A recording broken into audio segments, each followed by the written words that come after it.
Para saudara dan saudari yang Tuhan cintai, selamat pagi dan selamat bertemu lagi dalam renungan harian dari Paroki Santo Petrus dan Paulus Argapura, edisi hari Jumat tanggal 4 November 2022. Hari ini gereja semesta merayakan peringatan wajib Santo Carolus Borromeus, seorang uskup. Mengawali hari yang baru ini, kita hendak mendengar dan merenungkan sabda Tuhan. Marilah sebelum kita mendengar dan merenungkan sabda Tuhan, kita berdoa.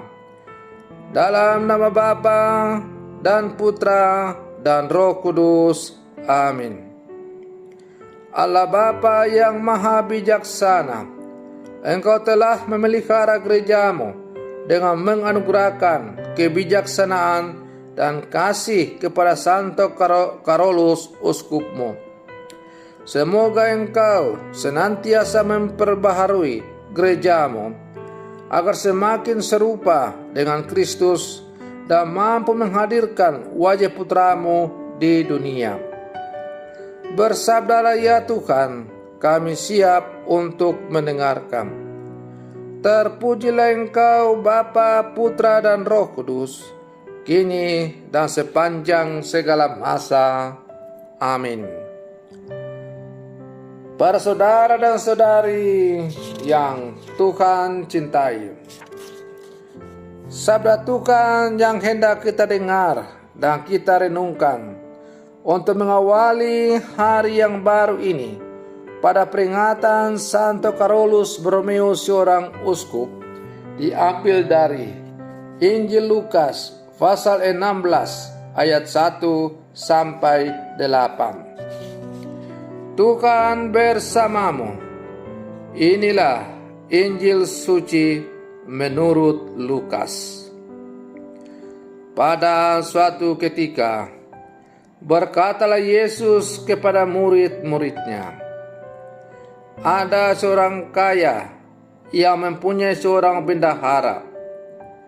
Kepadanya disampaikan tuduhan bahwa bendahara itu menghamburkan miliknya.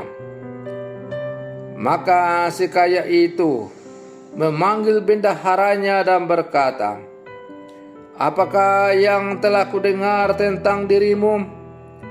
Berilah pertanggungjawaban atas urusanmu, sebab engkau tidak boleh bekerja sebagai bendahara lagi." Berkatalah bendahara itu dalam hatinya, "Apakah yang harus kuperbuat? Tuanku memecat aku dari jabatanku. Mencangkul aku tidak dapat, mengemis aku malu. Aku tahu apa yang akan kuperbuat, supaya apabila aku dipecat dari jabatanku sebagai bendahara, ada orang yang mau menampung aku di rumah mereka." Lalu ia memanggil satu demi satu orang yang berhutang kepada tuannya. Berkatalah ia kepada yang pertama, "Berapa besar hutangmu pada tuanku?" Jawab orang itu, 100 tempayan minyak. Lalu kata bendahara itu, "Inilah surat hutangmu. Duduklah dan buatlah surat hutang lain sekarang juga, 50 tempayan." Kemudian ia berkata kepada yang lain, "Dan saudara, berapa hutangmu?" Jawab orang itu, 100 pikul gandum. Katanya kepada orang itu, "Inilah surat hutangmu. Buatlah surat hutang lain, 80 pikul." Bendahara yang tidak jujur itu dipuji tuannya karena ia telah bertindak dengan cerdik. Sebab anak-anak dunia ini lebih cerdik terhadap sesamanya daripada anak-anak terang. Demikianlah sabda Tuhan. Para saudara dan saudari yang Tuhan cintai, melalui bacaan Injil yang baru saja kita dengar, yang diperdengarkan oleh gereja pada hari ini, kita mendengar Yesus seolah-olah memuji bendahara yang tidak jujur. Benarkah Yesus memuji kelakuan dari bendahara yang tidak jujur itu? Kalau kita membaca dengan cermat dan sungguh memahami pesan yang mau disampaikan, maka amat jelas bahwa Yesus tidak membenarkan tindakan bendahara yang tidak jujur itu. Tetapi ia memuji kreativitasnya mengatasi permasalahan yang ia hadapi.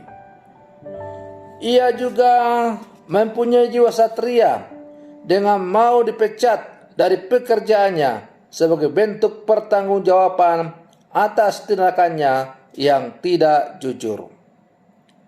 Yesus menggunakan perumpamaan itu untuk mengkritik para murid. Jika orang-orang yang tidak baik seperti bendahara itu bisa menggunakan akal budi untuk melepaskan diri dari persoalan yang melilitnya, apalagi para murid yang mempunyai Tuhan, mereka harus bisa lebih baik, lebih kuat dan kreatif dengan tetap berlandaskan pada iman.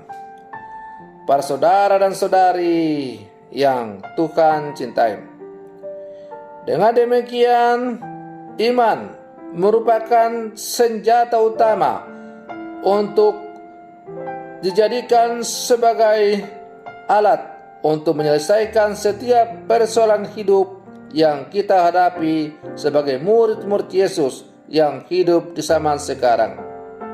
Karena setiap orang mempunyai cara yang berbeda-beda dalam mensikapi masalah yang sedang dihadapinya.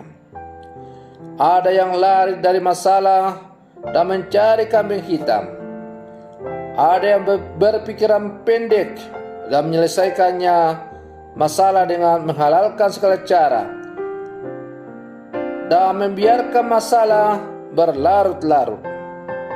Namun, kita sebagai orang-orang beriman diajak untuk menghadapi setiap masalah dengan tenang, berpikiran jernih, dan berhati bersih, sehingga kita dapat memikirkan jalan keluar yang baik dan bijak. Para saudara dan saudari yang Tuhan cintai, sebagai murid-murid Yesus yang hidup zaman sekarang, tentulah kita juga tidak terlepas dari berbagai persoalan-persoalan, problem-problem, masalah-masalah dalam menjalani kehidupan ini. Selagi kaki kita masih menginjak tanah, selagi kita masih bernafas, selagi kita masih berada di dunia ini, yang namanya hidup sebagai murid-murid Yesus tidak akan pernah lepas dari berbagai permasalahan. Ada begitu banyak persoalan, masalah yang kita hadapi dalam kehidupan ini. Tetapi sebagai murid-murid Yesus, kita diajak agar kita tetap tenang, bijak dalam menghadapi setiap persoalan dan permasalahan hidup yang kita hadapi. Sebagai murid-murid Yesus, hendaklah kita mengandalkan kekuatan iman, kekuatan Allah, bimbingan Roh Kudus dalam menghadapi dan menyelesaikan setiap persoalan hidup yang kita hadapi dalam kehidupan kita sehari-hari. Para saudara dan saudari yang Tuhan cintai, maka Mari terus kita berlangkah maju bersama untuk mengembangkan kehidupan beriman kita, menggereja kita, kesaksian hidup kita sebagai murid-murid Yesus. Jangan takut, ada banyak masalah yang kita hadapi, ada banyak problem yang kita hadapi, ada banyak tantangan yang kita hadapi. Tapi sekali lagi jangan takut, karena kita berjalan bersama dengan Tuhan. Andalkan Tuhan dalam menghadapi setiap masalah itu, dan yakin dan percayalah bahwa Tuhan pasti akan memberikan yang terbaik. Semoga demikian. Selamat pagi, Tuhan Yesus memberkati.